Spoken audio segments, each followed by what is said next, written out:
श्वेता भालेकर परब आपण पाहताय TV9 मराठी बातमीपत्राला सुरुवात करूया। घेणार आहोत बातम्यांचा वेगवान आढावा मुंबई पुणे सुपरफास्ट मध्ये।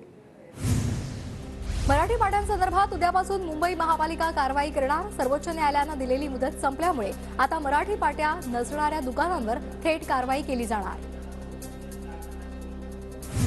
मॉलमधल्या दुकानांना मनसेने इशारा दिल्यानंतर कुर्ल्यातल्या फिनिक्स मॉल बाहेर मनसे आक्रमक। पोलीस आणि मनसेच्या कार्यकर्त्यांमध्ये बाचाबाची। पोलिसांकडून कार्यकर्त्यांची धरपकड।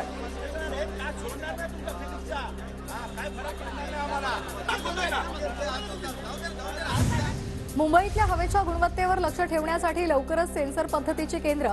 प्रदूषणावर स्थानिक पातळीवरच तातडीने उपाययोजना करणं शक्य होणार। IIT कानपूरची मदत घेण्याचा महापालिकेचा निर्णय। मुंबई महापालिकेकडून प्रदूषण उपाययोजनांचा आढावा। प्रदूषण नियंत्रणाच्या तत्वांचं पालन न करणाऱ्यांवर महापालिका कारवाई करणार। अवकाळी पावसामुळे मुंबईतल्या प्रदूषणापासून काही अंशी दिलासा। पावसामुळे मुंबईच्या हवेत सुधारणा। मुंबईमध्ये पावसाचा अंदाज। चीनमध्ये श्वसन विकाराची नवी साथ आल्यामुळे केंद्र सरकार सतर्क। सर्व राज्यांना सार्वजनिक आरोग्य सुविधांच्या सज्जतेचा त्वरित आढावा घेण्याचे निर्देश। मुंबईतही आरोग्य यंत्रणा सतर्क। मुंबई पुणे एक्सप्रेसवेवर उद्या दुपारी 12 ते 2 या दरम्यान ब्लॉक। खोपोली ते पेठ मार्गावरील पुलावर गर्डर टाकण्यासाठी वाहतूक बंद असेल। रोमिन छेडा यांना 29 नोव्हेंबरपर्यंत पोलीस कोठडी। ऑक्सिजन प्लांट घोटाळ्याप्रकरणी मुंबई आर्थिक गुन्हे शाखेकडून अटक। ललित पाटील प्रकरणावरून आमदार रवींद्र धंगेकर आक्रमक। बुधवारपासून पुणे पोलीस आयुक्तालयाच्या समोर आमदार रवींद्र धंगेकर ठिय्या आंदोलन करणार। शिवसेनेचे उपनेते अद्वै हिरे यांच्या जामिनावर उद्या निर्णय। रेणुका सूतगिरणी कर्ज फसवणूक प्रकरणी अद्वै हिरे न्यायालयीन कोठडीत। मनसे अध्यक्ष राज ठाकरे उद्या पुण्याच्या दौऱ्यावर। सुतारवाडीत मनसे कार्यालयाचं उद्घाटन करणार। त्याचबरोबर मनसे नेत्याच्या मुलाच्या लग्नालाही हजेरी लावणार। पुण्यामध्ये संसद रत्न खासदार राजीव सातव पुरस्कार सोहळ्याचं आयोजन। पुरस्कार सोहळ्यामध्ये राजीव सातव यांच्या मातोश्री रजनी सातव यांना अश्रू अनावर।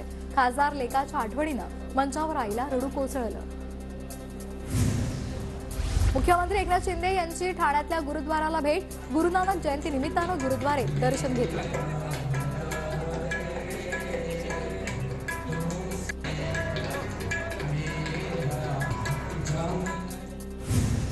धुळ्याकडून मंत्रालयाकडे निघालेली आदिवासी कोळी बांधवांची संघर्ष पदयात्रा मुंबईच्या वेशीवर पोलिसांनी रोखली। मोर्चेकऱ्यांना परवानगी नाकारल्यामुळे आनंदनगर जकात नाक्यावर ठिय्या आंदोलन। कोळी आदिवासी समाजाच्या न्याय हक्कासाठी पदयात्रा काढण्यात आली। आनंद दिघे यांच्या जीवनावर आधारित धर्मवीर पार्ट 2 चित्रपटाचा शुभारंभ। मुख्यमंत्री एकनाथ शिंदे यांच्या हस्ते ठाण्यामध्ये चित्रीकरणाचा शुभारंभ। ठाण्यातल्या नौपाडा भगवती मैदानावर सत्यशोधक दिंडीचं आयोजन। खासदार सुप्रिया सुळे यांच्यासह जितेंद्र आव्हाड यांच्या पत्नीचा दिंडीमध्ये सहभाग। बारामतीमध्ये रेड बर्ड वैमानिक प्रशिक्षण संस्थेच्या अधिकारी आणि कर्मचाऱ्यांवर गुन्हा दाखल। विमान अपघातांच्या चौकशीसाठी आलेल्या पथकाच्या कामकाजात अडथळा प्रकरणी कारवाई। 9 जणांवर बारामती पोलीस ठाण्यात गुन्हा दाखल। पुणे नगर रस्त्यावर वडगाव शेरी चौकालगत टँकर उलटला। टँकर सरळ करण्यात अग्निशमन दलाच्या जवानांना यश। पुण्यामध्ये हवेच्या प्रदूषणामध्ये वाढ सुरूच। अद्यापही हवेची गुणवत्ता सुधारलेली नाही। बांधकामामुळे जवळपास 25% प्रदूषण होत असल्याचं स्पष्ट। बांधकाम व्यावसायिकांना उपाययोजना करण्याच्या सूचना। पुण्यामध्ये वाढणाऱ्या प्रदूषणामुळे महापालिका सतर्क। शहरातल्या 125 बांधकाम व्यावसायिकांना कारणे दाखवा नोटीस। लवकरात लवकर उपाययोजना करा अन्यथा कारवाई करण्याचा पालिकेचा इशारा। पुण्याच्या शिरूर तालुक्यातल्या सणसवाडीमध्ये बंद पडलेल्या सरस्वती आटा मिलला आग। आगीचं कारण अद्याप अस्पष्ट। पुण्यातल्या भीमाशंकर मंदिराला त्रिपुरारी पौर्णिमेनिमित्तानं विद्युत रोषणाई। भीमाशंकराच्या शिवलिंगाला शृंगार करत रांगोळीची सजावट।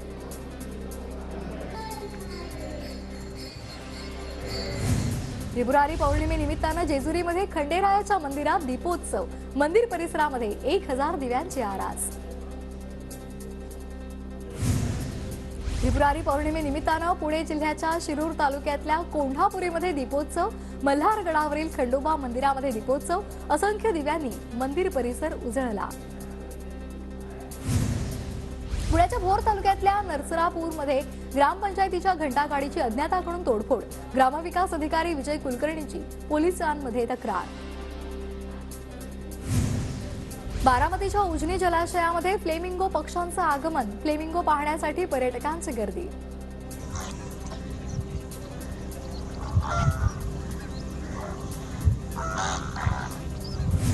पुण्याच्या आंबेगाव तालुक्यातल्या सातगाव पठार भागामध्ये वादळी वाऱ्यासह गारांचा पाऊस.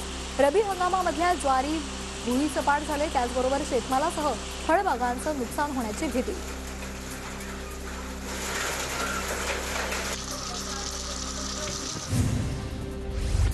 पुण्याच्या आंबेगाव शिरूरमधल्या नुकसानग्रस्त भागाची मंत्री दिलीप वळसे पाटील यांनी पाहणी केली. भरपाई संदर्भात मंत्रालयात पाठपुरावा करणार, वळसे पाटलांची माहिती. पालघर जिल्ह्यात सलग 2 दिवस पाऊस, भात शेतीसह बागायतदार मोठ्या प्रमाणात त्यांचं नुकसान झालंय. खासदार राजेंद्र गावित यांच्याकडून शेताच्या बांधावर जात नुकसानाची पाहणी. पालघरच्या वाडा तालुक्यामध्ये वादळी वाऱ्यासह जोरदार पाऊस, वादळी वाऱ्यामुळे मोठमोठी झाडं कोसळली, वीज पुरवठा खंडित. पुण्याच्या मंजरमधल्या पुणे नाशिक महामार्गावर गाडीवर झाड पडून मोठं नुकसान, सुदैवानं कोणतीही जीवितहानी नाही. अवकाळी पावसाचा लग्नांनाही फटका, पालघरमध्ये जोरदार पावसामुळे लग्नाचा मंडप कोसळला, उभे असलेले मनोरेही पडल्यामुळे प्रचंड नुकसान. गायींच्या गोठ्यात विद्युत प्रवाह उतरल्यामुळे 9 गायी आणि 1 वासराचा मृत्यू. मध्यरात्री पडलेल्या वादळी पावसामुळे विजेची तार गोठ्यावर पडल्यामुळे दुर्घटना. मुळशी तालुक्यातल्या कासारसाईमधील विनायक शिखरे यांचं तब्बल 12 लाख रुपयांचं नुकसान. इगतपुरीमध्ये पुन्हा पावसाला सुरुवात, पावसामुळे भात पिकासह रबी पिकं धोक्यात.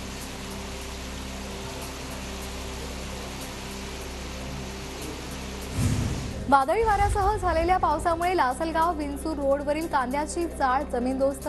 400 ते 500 क्विंटल कांदा भिजला. कांदा व्यापाऱ्यांचं 20 ते 25 लाख रुपयांचं नुकसान. वसई, विरार आणि नालासोपारात सलग 3ऱ्या दिवशी अवकाळी पाऊस, तर आजही दिवसभर पावसाची रिपरिप सुरूच राहण्याची शक्यता.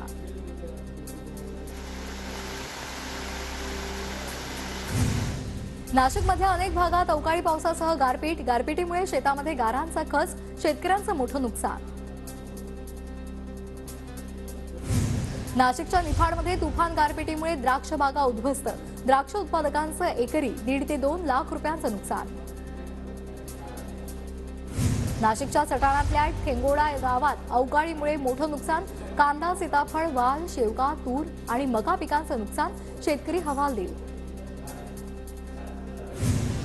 नाशिकच्या निफाडमध्ये अवकाळी पावसाचा कांद्याला फटका, काढणीला आलेल्या कांद्याची नासाडी, शेतकरी हवालदिल. नाशिकच्या इगतपुरी तालुक्यातल्या घोटीमध्ये वादळी पावसामुळे घर कोसळलं, म्हैस जागीच ठार, तर अनेक पाळीव शेळ्या गंभीर जखमी. कोल्हापूरच्या पंचगंगा घाटावर दीपोत्सव साजरा, हजारो नागरिकांचा सहभाग, पंचगंगा नदीचा घाट लक्ष दिव्यांनी उजळला.